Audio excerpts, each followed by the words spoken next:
Magnitude 5.2 earthquake, depth 10 kilometers, strikes Iceland region on the 1st of April, 2025. Earthquake subject to change.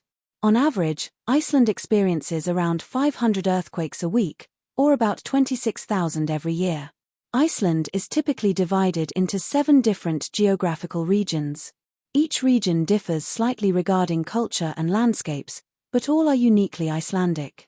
The regions are South Iceland, East Iceland, North Iceland, the Westfjords, West Iceland, Reykjanes, and Reykjavík capital area.